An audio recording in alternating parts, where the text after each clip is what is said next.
जगन्नाथ जी के बारे में गुरु महाराज एक बार एक क्लास में बता रहे थे कि जब कोई व्यक्ति का मन का भाव बदलता है तो उसका आ, शरीर का भी रूप बदलता है। तो हम सभी जानते हैं कि हमारे एक तरह से तीन शरीर होते हैं। एक होता है स्थूल शरीर, एक होता है सूक्ष्म शरीर, और एक होता है हमारा वास्तविक स्वरूप जो कि आत्मा है। आत्मा जो है वो उसके ऊपर आवरण होता है सूक्ष्म शरीर का, और उसके बाद होता है स्थूल शरीर का आवरण। तो सूक्ष्म शरीर में हम सभी जानते हैं मन बुद्धि अहंकार ये होता है। तो सूक्ष्म शरीर में जब परिवर्तन आते हैं तो उसके अनुसार हमको स्थूल शरीर प्राप्त होता है। मेरी कैसी भावना है, कैसा मनोभाव है, उसके अनुसार मेरा सूक्ष्म शरीर ऑलरेडी पहले से ही एक रूप लेके रखा हुआ है। और मृत्यु के समय तक जो फाइनल रूप बनेगा मेरे कर्मों के अनुसार, मेरी चिंता विचारों के अनुसार, उसके अनुसार मुझे अगला स्थूल शरीर मिलेगा। ये सभी हम लोग जानते हैं। और भी हम लोग अपने अनुभव में देखते हैं कि कोई व्यक्ति जब उसके मन में भाव बदलता है तो उसके शरीर में भी उसका परिवर्तन दिखाई देता है। जैसे कि कोई व्यक्ति बहुत खुश है, मन में उसको बहुत बहुत अच्छा लग रहा है, तो उसकी खुशी उसके चेहरे पे दिखाई देती है ना। हो सकता है वो उछलने लगेगा, कूदने लगेगा, तो उसके आचरण में वो दिखाई देता है। इसी तरह से अगर कोई व्यक्ति बहुत क्रोध में है तो क्या होता है, उसका जो मन का भाव है, क्रोध का भाव है, वो उसके शरीर में भी लाल हो जाती है, उसका चेहरा भी लाल हो जाता है, हाथ में से पसीना निकलने लगता है, हथेलियों में से कांपने लगता है, दांत पिटपिटाने लगते हैं, पता नहीं क्या क्या, इस तरह से बहुत कुछ, बहुत ज्यादा जोर से चिल्ला करके बोलने लगता है। तो बहुत सारे स्थूल लक्षण दिखाई देते हैं। तो निष्कर्ष ये है कि सूक्ष्म शरीर में जब अंतर आता है तो स्थूल शरीर में उसका अंतर दिखाई देता है, चाहे देहांतर के समय पे हो, मृत्यु के समय पे, चाहे जीवित अवस्था में। पर भगवान का, क्योंकि भगवान पूर्ण है, तो ना उनका स्थूल शरीर सूक्ष्म शरीर, इसमें कोई अंतर नहीं है। सब कुछ सब कुछ पूर्ण है अपने आप में, जिसको बोलते हैं एब्सोल्यूट। सब कुछ स्पिरिचुअल प्लेटफॉर्म पे है। तो जब भगवान के भाव में कोई परिवर्तन आता है, जब मन का भाव बदलता है, तो उनके शरीर के भाव में और ज्यादा स्ट्रॉन्ग परिवर्तन दिखाई देता है। क्योंकि उनका एक ही, हमारा तो मन अलग है, शरीर अलग है, सब अलग अलग, स्थूल एकदम अलग है, सूक्ष्म एकदम अलग है, पर उनका तो सब एब्सोल्यूट है, तो सब एक ही है। जैसे भगवान के नाम में भगवान में कोई अंतर नहीं, भगवान के लीलाओं में भगवान में कोई अंतर नहीं, भगवान के शब्दों में भगवान में कोई अंतर नहीं। तो इस तरह से जब भगवान अपने भक्तों से विरह महसूस करते हैं, तो जो विरह का भाव जो महसूस करते हैं, उसके कारण से उनका शरीर एक दूसरा रूप ले लेता है। और ये रूप कौन सा है?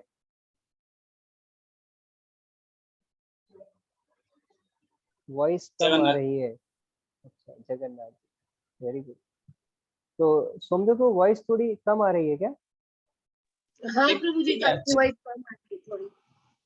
अच्छा, तो मैं तो प्रसाद लिया था सुबह, आवाज क्यों नहीं आ रही? थोड़ा और जोर से बोलने की कोशिश करता हूँ। तो ये जो रूप है, जब भगवान अपने भक्तों से विरह महसूस करते हैं, जो रूप भगवान का बन जाता है वो है जगन्नाथ का रूप। तो बहुत ज्यादा विरह भाव महसूस करते हुए जगन्नाथ, है ना, वो भक्तों को गले लगाना चाहते हैं, और आंखें बहुत बड़ी बड़ी हो जाती हैं भक्तों को देख। जैसे हम भगवान को दर्शन करने की हमारी इच्छा होती है, भगवान भी हमको देखना चाहते हैं, उनकी भी बहुत ज्यादा इच्छा होती है। और इस तरह से ये बहुत विशेष रूप है भगवान का, बहुत ही विशेष। और जगन्नाथ के रूप के बारे में तो हमने चर्चा की। जगन्नाथ रहते कहाँ है, जगन्नाथ का रेसिडेंस कहाँ पे है, एड्रेस क्या है जगन्नाथ जी का? जगन्नाथ जी किस रूप में है? राजा की तरह दिखते? कौन बता पाते हैं जगन्नाथ जी का एड्रेस? इंटरेस्टिंग है। खास उनका प्राकृत्य बोल रहे प्रभु जी?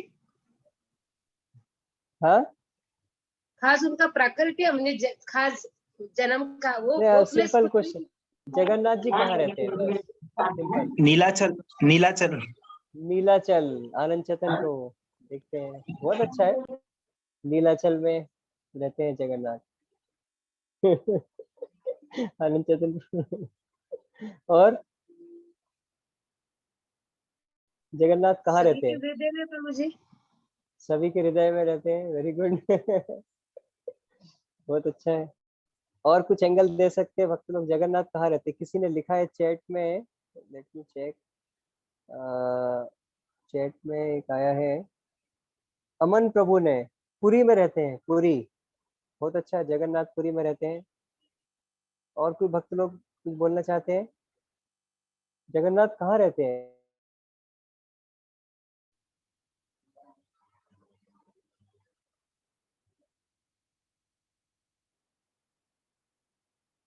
ठीक है, तो जगन्नाथ कहाँ रहते हैं?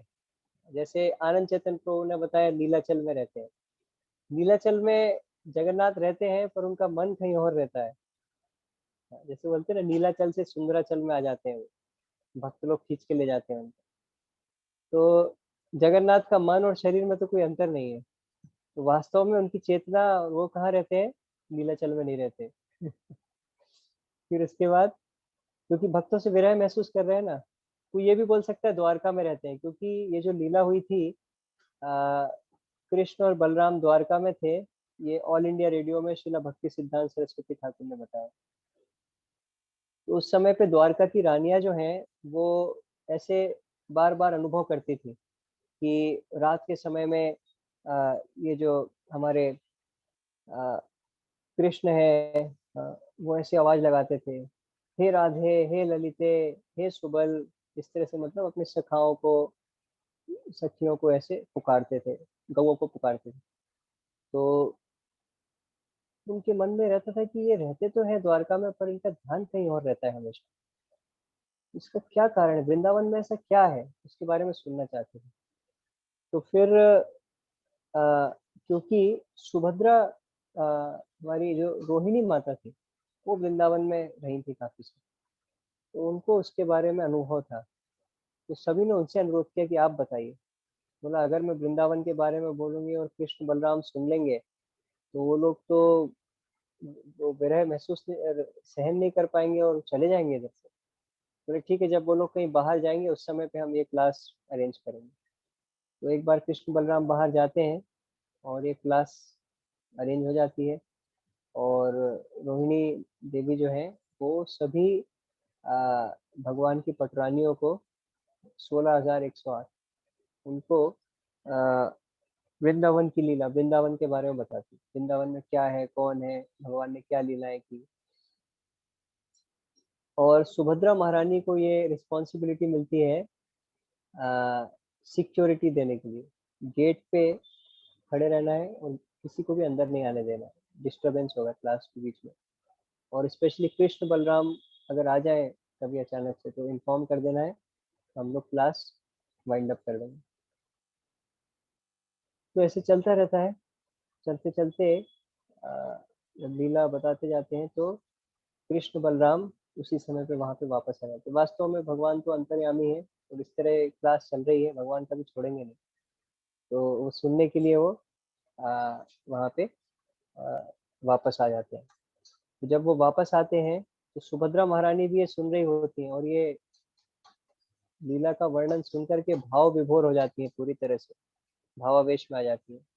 और उनकी आंखों से आंसू गिर रहे होते हैं, और सारे के सारे जो विकार होते हैं, अष्ट सात्विक विकार, वो प्रकट होते हैं। तो वो कृष्ण बलराम को रोकने का प्रयास तो करती हैं, पर लेकिन वो खुद ही क्योंकि भाव में होती हैं, वो रोक नहीं पाती। और कृष्ण बलराम अंदर तो नहीं जाते, पर वहीं द्वार पे खड़े खड़े वो भी सुभद्रा महारानी के साथ साथ वो लीला सुनते हैं।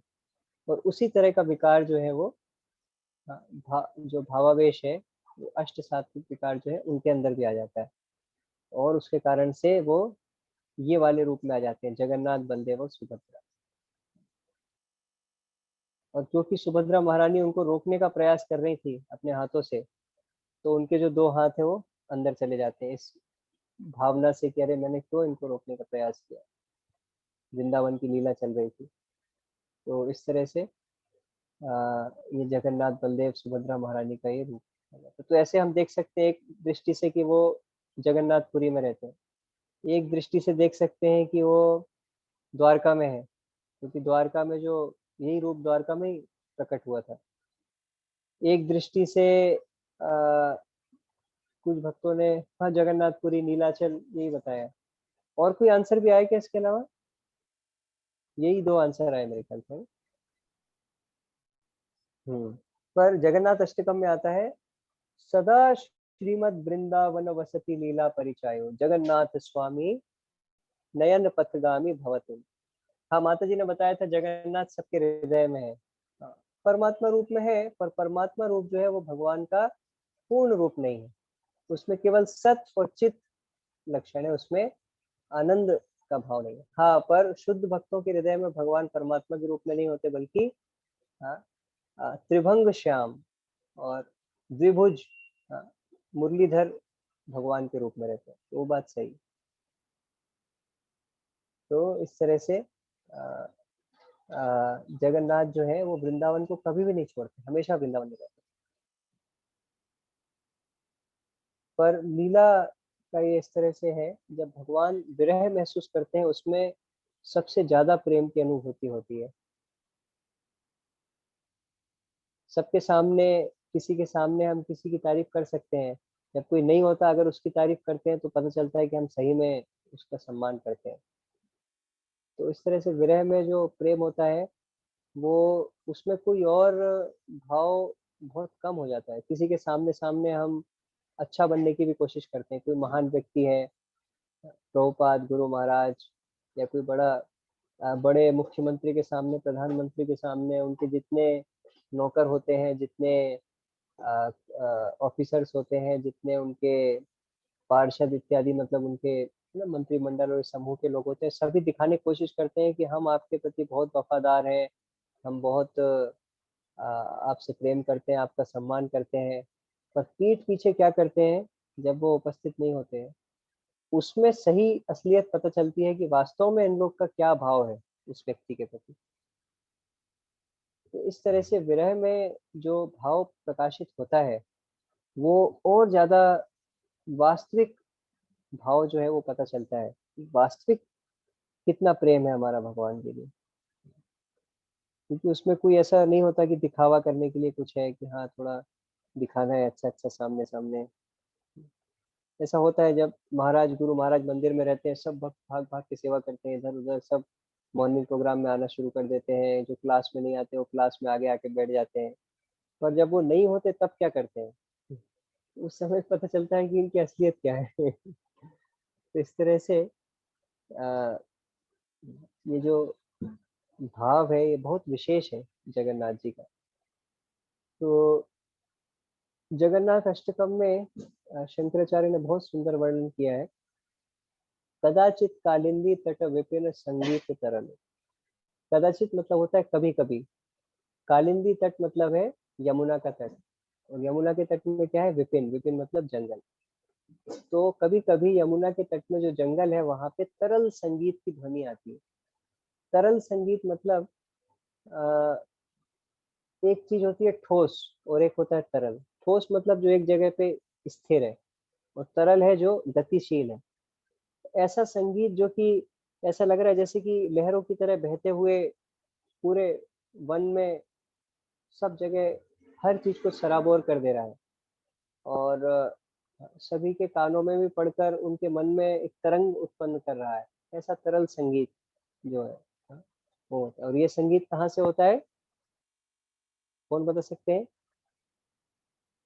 ये जो संगीत है ये कहाँ से आवाज आती है इसकी, इसका स्रोत क्या है? चैट में किसी ने भेजा है।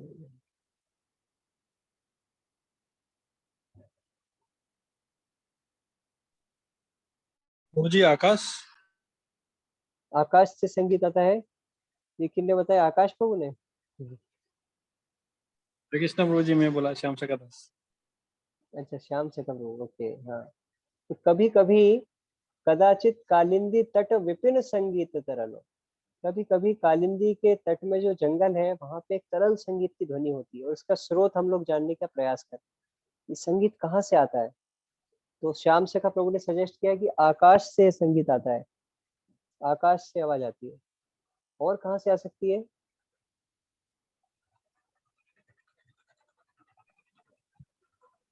जी, जो नदी नदी का जो प्रवाह होता है उस प्रवाह से भी नदी के यमुना प्रवाह जी से, यमुना की नदी, ओके ठीक है। तो इसका सही आंसर है कि ये जो संगीत की ध्वनि है ये भगवान की बांसुरी से आती है। कभी कभी यमुना के तट में जो जंगल है वहां पे भगवान किसी पेड़ के ऊपर बैठ करके या पेड़ के नीचे खड़े होकर के बांसुरी बजाते हैं, और जब भगवान ये बांसुरी बजाते हैं उसका तरल संगीत जो है सारे वन को सराबोर कर देता है, सारे, तो जिसके भी कानों में पड़ता है उसके मन में तरंगे उत्पन्न हो जाती हैं। तो एक ये किसी व्यक्ति के बारे में बता रहे हैं, ऐसा व्यक्ति जो कि कभी कभी यमुना के तट पे जो वन है वहां पे ऐसा एक तरल संगीत उत्पन्न करता है। और क्या है? मुदा भिरी नारी वदन कमलास्वाद मधुपा। और मधुप, मधुपा जो है वो भौरे का एक और नाम है, जो मधु को पीता है। क्योंकि भौरा जो होता है वो क्या करता है, जो कमल का फूल होता है विशेष रूप से, और अलग अलग जो फूल होते हैं उससे रज जो है उसको, उसका पान करता है। और ये रज जो है अमृत की तरह होती है। हाँ, जैसे भगवान का नाम है वो अमृत की तरह है, भगवान की सेवा जो है अमृत की तरह है, जैसे भक्त लोग उसका पान करते हैं, तो उसी तरह से जो भौरा है वो, हाँ, ये कमल के फूल से रज का पान करता है, मधु। और भगवान किस चीज का पान करते हैं?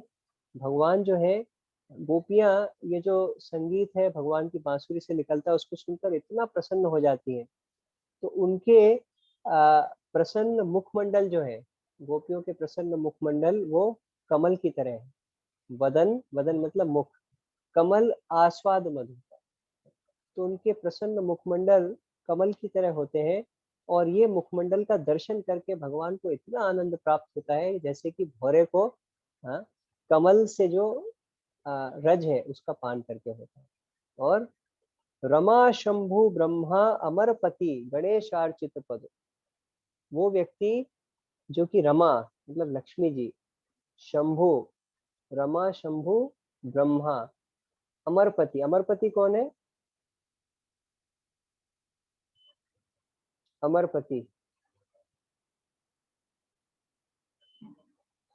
अमर कौन होते हैं?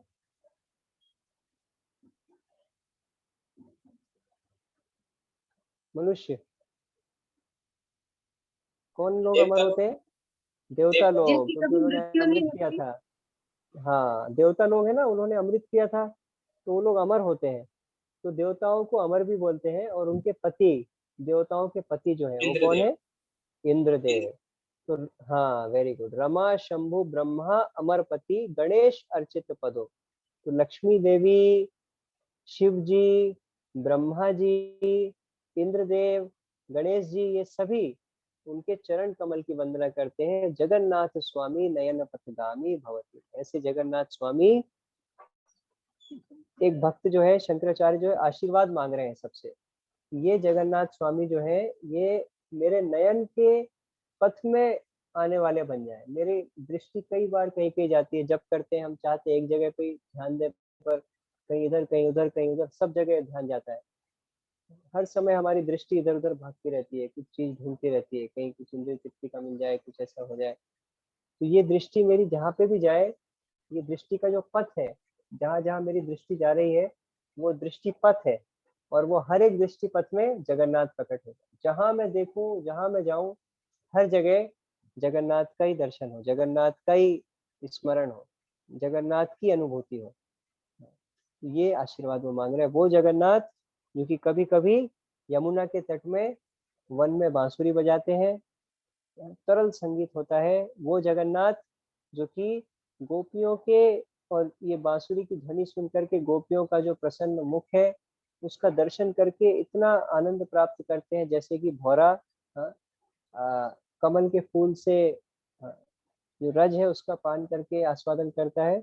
और वो जगन्नाथ जिनके की चरण कमल की अर्चना स्वयं लक्ष्मी देवी, स्वयं शिव जी, स्वयं ब्रह्मा जी, इंद्रदेव, गणेश आदि सभी देवता करते हैं, वो जगन्नाथ स्वामी का दर्शन मुझे हर जगह है।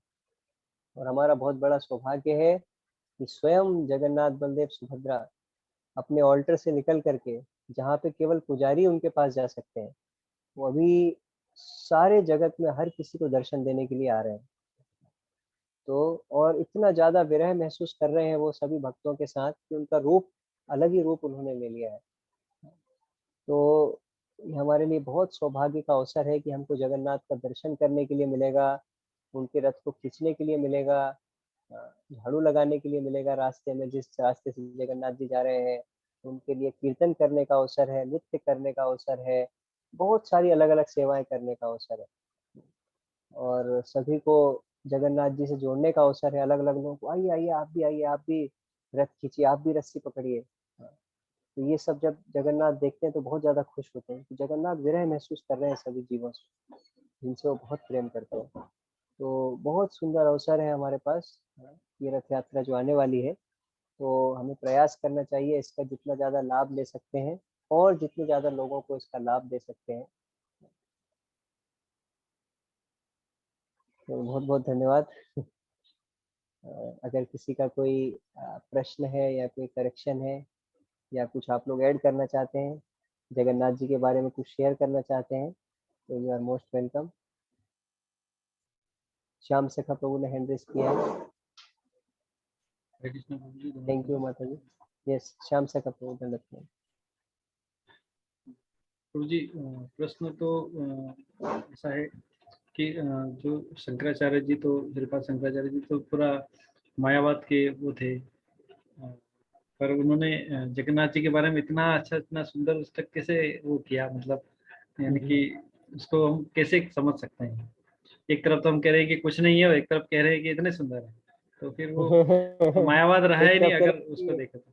हाँ माया है, या मतलब है ना, एक तरफ बोल रहे हैं कि भगवान निराकार है। हाँ, ये शंकराचार्य जो है उनको कहा जाता है, तो बहुत प्रैक्टिकल क्वेश्चन और बहुत इंटेलिजेंट क्वेश्चन पूछा आपने। और गुरु महाराज को यही प्रभुपाद ने अपनी अप्रकट, मतलब जो होने की लीला है उसके कुछ ही समय, मतलब कुछ दिनों पहले ये बहुत सुंदर तरीके से समझाया था कि शंकराचार्य की स्थिति क्या है। तो शंकराचार्य को बोला जाता है कवर्ड पर्सनलिस्ट, मतलब छन्न, छुपे हुए विशेषवादी, निर्विशेषवादी नहीं है। पर एक कारण है जिसके कारण से उन्होंने निर्विशेषवाद की स्थापना। शंकराचार्य कौन है? शंकराचार्य स्वयं भगवान शिव जी हैं। और वो कौन है? वैष्णवा नाम यथा शंभु।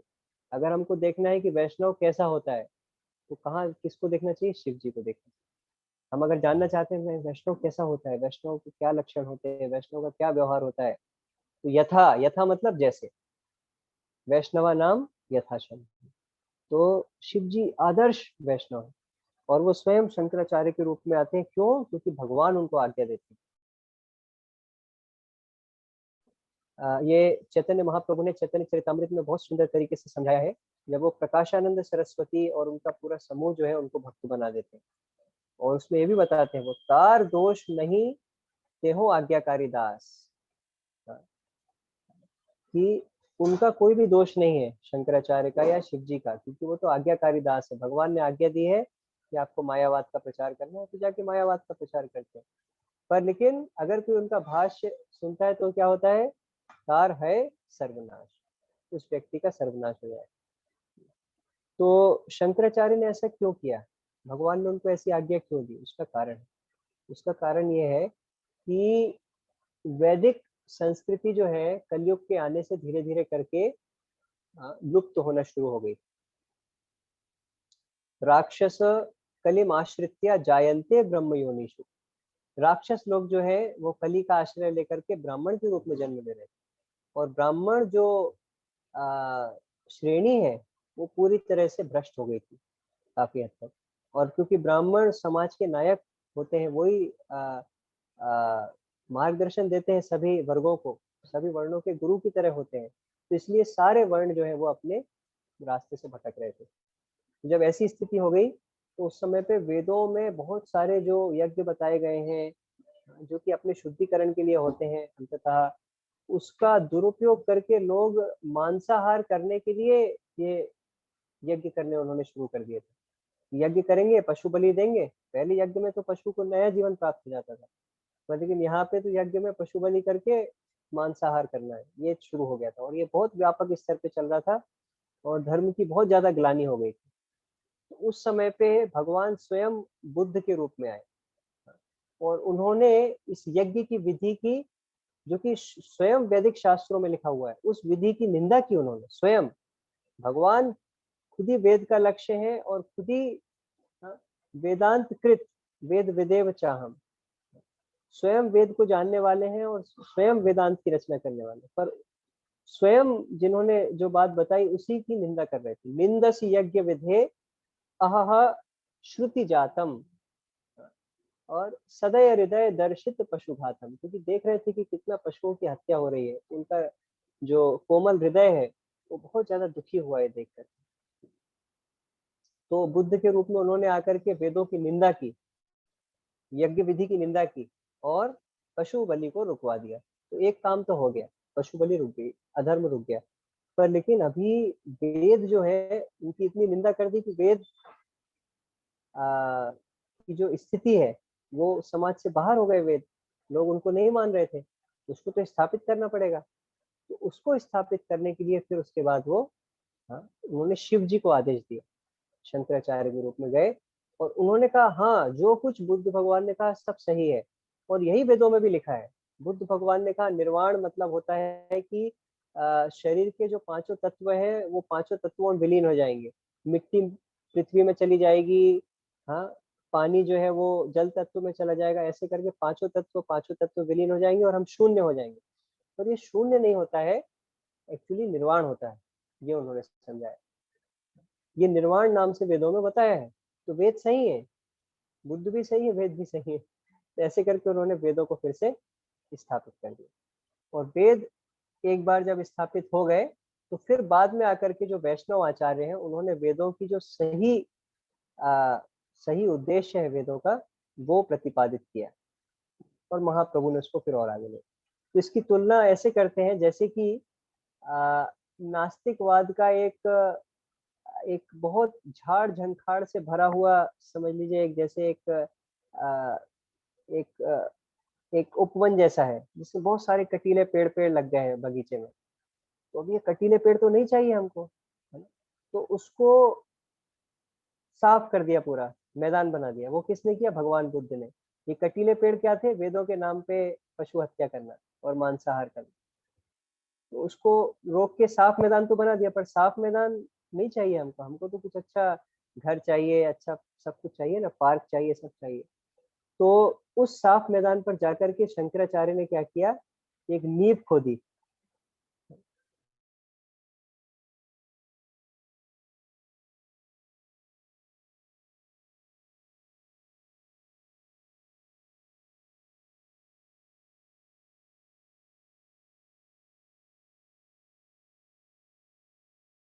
नींव तो हमको लगता है कि, पर वास्तव में ये काम हो रहा है। और बाद में जाकर के फिर उस नींव के ऊपर एक बहुत सुंदर मंदिर को निर्माण किया भगवान के मंदिर। और उस मंदिर में श्री चैतन्य महाप्रभु ने आकर के राधा कृष्ण को स्थापित कर दिया और शिल प्रभुपाद जी ने आकर के क्या किया, उस मंदिर को भक्तों से भर दिया। सारे जगत के लोग जो हैं इस मंदिर में इस तरह से ये सुनियोजित ढंग से ये सारा कुछ कार्य चल रहा है। भगवान के प्लान के हिसाब से सब हो रहा है। आशा करता हूँ कि ये शंकराचार्य ने क्यों इस समझ में आएगा और जो वास्तव में शंकराचार्य के इस बात को समझेंगे। पर लेकिन जो अपना एजेंडा है, जो अपना खुद का कुछ प्रचार चाहते हैं, जो भगवान को नहीं पूजित होते देखना चाहते, खुद को पूजित होते देखना चाहते, खुद को भगवान, तो वो लोग बोलेंगे हाँ शंकराचार्य तो निर्विशेषवादी थे, उन्होंने तो बोला है भगवान निराकार है, ये सब बातों को वो मानेंगे। थैंक यू श्याम सखा। हरे कृष्ण। तो बहुत बहुत धन्यवाद आप सभी का मुझे सहन करने के लिए, और आप सभी से प्रार्थना करता हूँ कि जगन्नाथ जी, बलदेव, सुभद्रा महारानी, सुदर्शन जी से प्रार्थना कीजिए कि हम सभी बहुत निष्ठा के साथ में भक्ति कर सके, और श्रील प्रभुपाद जी के जो भी चरण चिन्ह है, जिस दिशा में प्रभुपाद जी चाहते हैं हम लोग अपना प्रयास करें, सेवा करें, बिल्कुल वैसा का वैसा प्रभुपाद जी की प्रसन्नता के लिए वैसे कर सके। बहुत बहुत धन्यवाद। जगत गुरु श्रील प्रभुपाद की जय, जगन्नाथ बलदेव सुभद्रा महारानी की जय, जगन्नाथ रथ यात्रा महामहोत्सव की जय, गौर प्रेमानंदे हरि हरि बोल, समवेत भक्तवृंद की जय। इसके सभा चरण प्रणाम। जय